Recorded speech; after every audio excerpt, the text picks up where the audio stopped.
Hello, grade 5. Welcome back to me, Miss Ruth. How's your day? I hope you are great all. Oke, jadi hari ini kita akan melanjutkan materi kita mengenai menentukan jenis paragraf.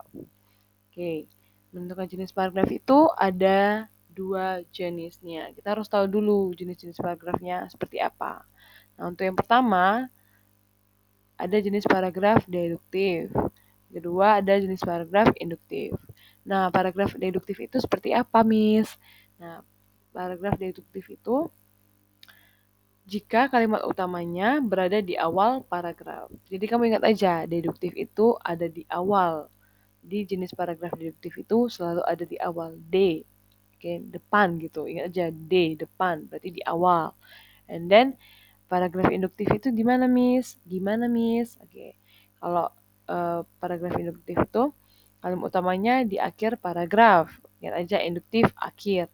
Induk akhir ya. Kalau induk kan ngikutin anak-anaknya di belakang kan, di akhir di belakang gitu ya.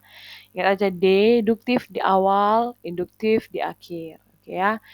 Untuk contohnya kamu boleh buka buku kamu halaman 6. Di situ ada contoh paragraf deduktif dan paragraf induktif. Ya, nanti kita akan diskusikan di Zoom. Dan juga, Miss punya tugas nih untuk kalian mengenai menuliskan paragraf ya, karena topik kita mengenai paragraf. Jadi tugas kamu adalah menuliskan 3 bagian atau 3 paragraf mengenai pengertian, sejarah, dan fungsi daripada apa, Miss? Daripada lalu lintas ini. Jadi kita mau buat story, buat cerita dari lalu lintas ini. Oke, pengertiannya apa, lalu lintas itu apa, dan segala macam. Terus sejarahnya bagaimana, kok bisa ada lalu lintas. Kemudian fungsinya apa aja, gitu kan.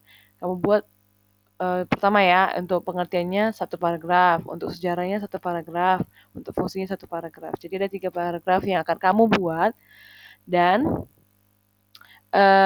minimal kata yang akan kamu gunakan adalah 100 kata untuk 3 paragraf tersebut. Untuk 3 paragraf tersebut kamu pakai minimal 100 kata. Ingat ya, tidak boleh kurang dari 100 kata karena minimal paling sedikit 100 gitu ya bahasanya. Dan kamu harus tuliskan berdasarkan urutannya, pengertiannya dulu, kemudian sejarahnya dulu, kemudian fungsinya apa gitu ya. Berkaitan dengan lampu lalu lintas. Oke? Nah, nanti kalau ada pertanyaan yang kurang jelas, kamu boleh persiapkan dan kamu boleh tanyakan di Zoom ataupun chat Miss secara pribadi. Oke, Miss harapkan you will check this and read properly. Kamu harus baca baik-baik dan kamu dengar baik-baik instruksi dari Miss. Okay, that's all for today. Thank you for your attention and bye-bye.